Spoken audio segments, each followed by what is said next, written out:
What's up everybody, welcome to Money Management channel. My name is Andrei and today I'm gonna be doing an update on MMTLP and FINRA saga. I got the cash in the bag, stadium packed. Born a rock star in this life, gonna live it up. And for today's video, guys, I have several quite interesting news. First of all, I will show you another Easter egg from Daniel Oxer.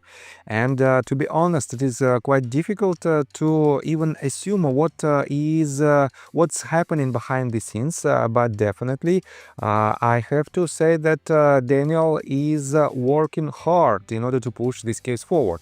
On top of that, I will show you some details about the most recent lawsuit that was filed just 2 days ago.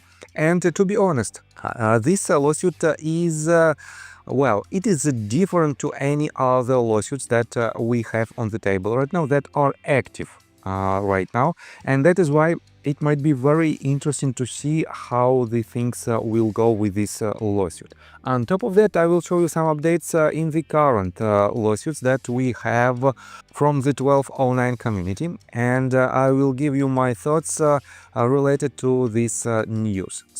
And before we dive deep into all of this, guys, please hit the like button for YouTube algorithm and drop me a line in the comment section if you think my videos are valuable for you.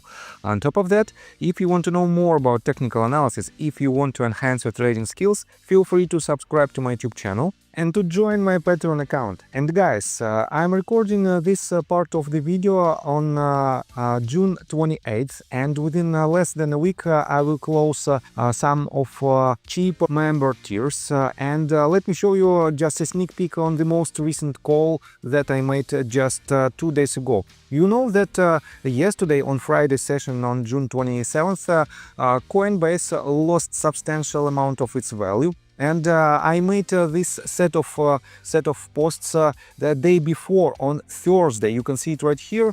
It is June 26th, Thursday, June 26th of this year.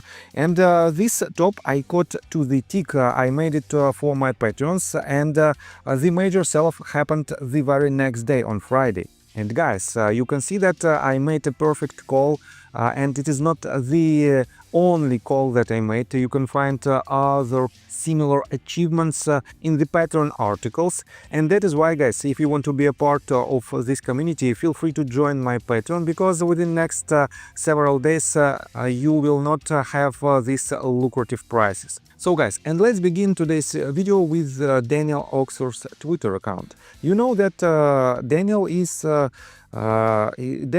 has an active lawsuit against the wrongdoers. On top of that, he's pursuing the so-called non-litigational path to the resolution. On top of that, guys, according to his letter that he wrote to me about 2 months ago, for now, he potentially already filed the new lawsuit in the state court of Florida against some people and entities in regards to MMTLP story. Unfortunately, I don't have any updates in this matter, but here is a quite interesting tweet. Daniel wrote this 11 hours ago. Side quests, am I right? And I have to admit that his tweets are quite interesting and intriguing. Here you can see his tweet that he wrote on June 26 with the Eminem song, and the very first phrase of the song is "Guess who's back? Back again."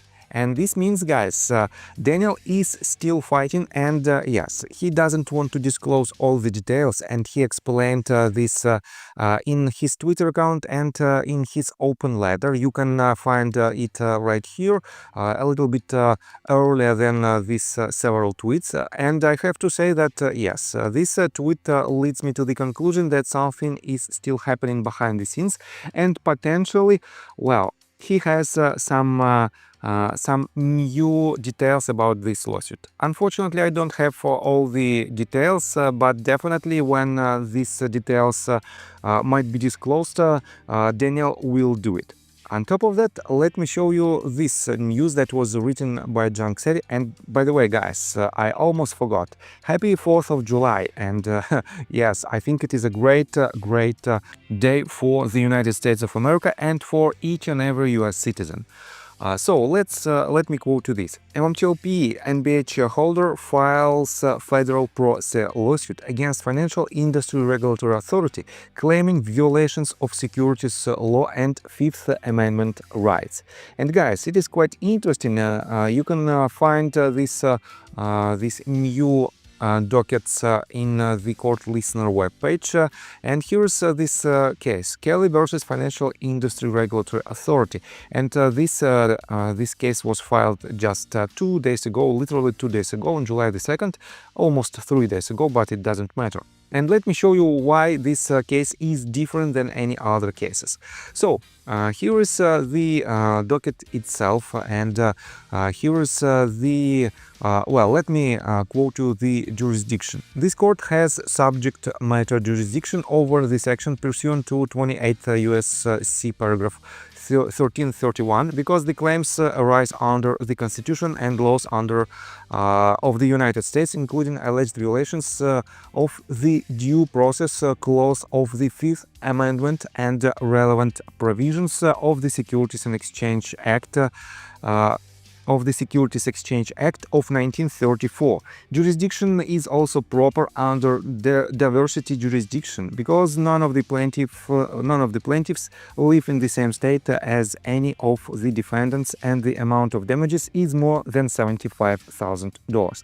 And guys, for now we don't have the exact amount of damages, but you can clearly see, because of this statement, that it is more than $75,000. And what is more importantly, guys, you can see that this lawsuit is based on the Fifth Amendment. And take a look right here. Another quite good part of this lawsuit, and to be honest, is unexpected, but it is so obvious that, well, I have to admit that I don't know why any one of previous plaintiffs use the same option. Here is the demand for jury trial, and it is clearly stated that plaintiff demands a jury trial on all issues. And if this demand is granted by the judge, guys, in this case, the jury will make their decision, and this might be very beneficial for the plaintiff, because the jury are the similar people that they are ordinary U.S. citizens, that and in this case, potentially we might have more chances to see some resolution through this litigation process. Let me show you this comment from Richard Hoffman. And guys, if you don't know who this person is, he was the second plaintiff who filed a lawsuit right after Rosa Tawil filed her litigation back in December of 2022. I believe his case was filed somewhere in January of 2023, right after the U3 halt. Unfortunately, first of all, this case was switched to the arbitration, and then Richard cancelled his case because of potential because of the potential issues of the resolution, because in the arbitration process he could win this case, but the payments might be extremely low, fraction of a penny per each and every shareholder. That is why he dismissed his case. So let me show you his tweet. 16 hours ago he wrote, MMTLP, I have discussed with Junior a couple of months ago going after the SEC and FINRA, novel theory and more complicated with FINRA as not arguably government, on the argument that the U3 halt constituted taken without just compensation. Perhaps the action just filed in Nevada is doing that. Happy to discuss the Nevada action with the plaintiff. And guys, as you can see, even a professional lawyer think that it might be a good choice to rely on the Fifth Amendment, and this means, guys, potentially we have more chances in this case to win this battle. On top of that, he added this just 6 hours ago.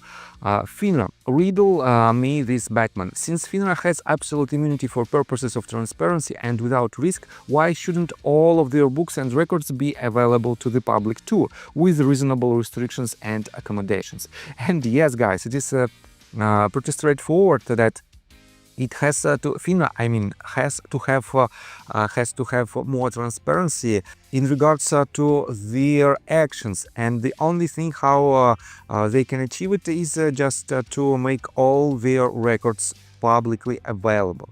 So on top of that, I want to pay attention to the news that is quite interesting in my opinion, and it is related to the broader issue for the US stock market. It is the illegal actions, and here you can see this tweet that was written by Elite Exchange. It says, breaking, Jane Street is now banned from India's stock exchange for market manipulation.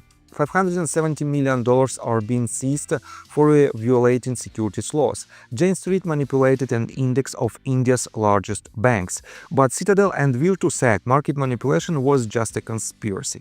And guys, you know that Jane Street is one of I would say, the biggest hedge funds on this planet, and they are staying in line with Vanguard, with Fidelity, with BlackRock and other. And these several companies, they are literally the owners of entire world, because almost each and every public company has this company as their investors, and in the majority of them these companies are one of the major investors. And that is why, guys, if India banned Jane Street from their stock market for the manipulation, this means they can act exactly the same on the US stock market, especially with their money and power. And this well, guys, as I mentioned previously, this is a huge problem for the US stock market that needs to be fixed. So, on top of that, guys, let me show you another updates on several so-called 1209 cases. Here is the docket number 68 on Peace versus Securities and Exchange Commission case. It is a response to motion, and let me show you some details about this response. It is response to motion filed by Securities and Exchange Commission in regards to motion to stay case filed by plaintiff Matthew J. Peace. Motion for leave to file plaintiff's reply in support of motion for limited stay and response to SEC's opposition filed by plaintiff Matthew J. Peace. SEC response to plaintiff supplemental filings ECFs 64 and 65. So guys, quite complicated definition, but it is nothing else but the response of Securities and Exchange Commission in regards to the claims that were made by Matthew J. Peace. And yes, unfortunately, I still don't have access behind the paywall.